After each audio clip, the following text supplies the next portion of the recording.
नमस्कार. उंट. स्थळ मुंबई. काळ सन 1970-80.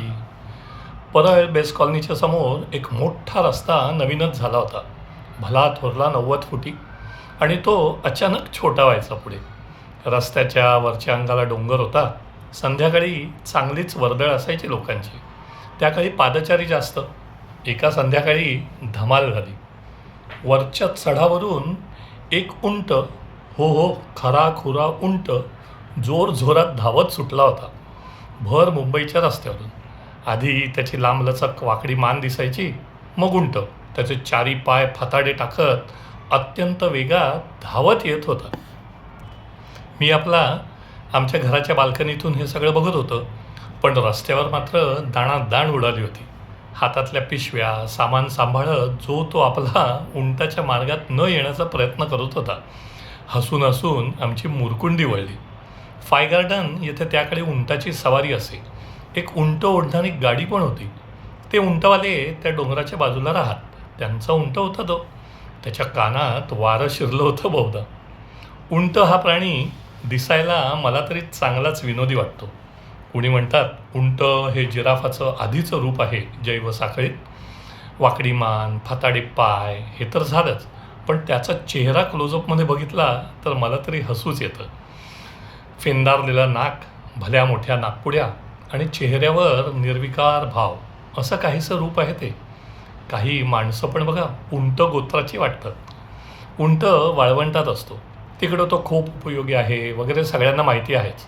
ते प्राणी छळ प्रतिबंधक कायद्यामुळे मुंबईतील उंट सवारी बंद झाली.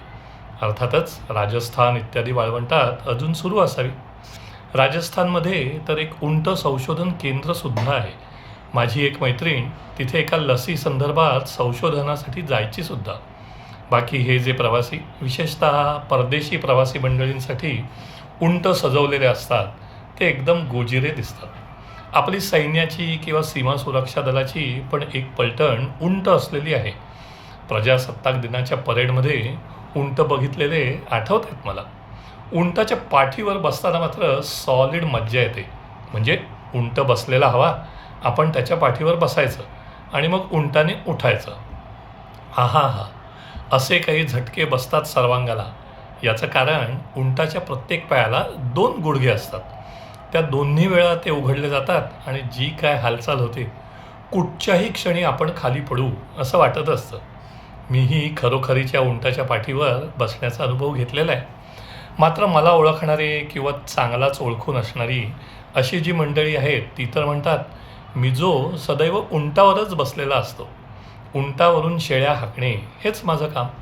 आता दैववशात माझी नोकरीही तशीच होती किंवा माझ्या स्वभावामुळे ती तशीच झाली. त्यामुळे उंटावरचा शहाणा ही पदवी मला तरी शोभते आणि मी ती मिरवतोही.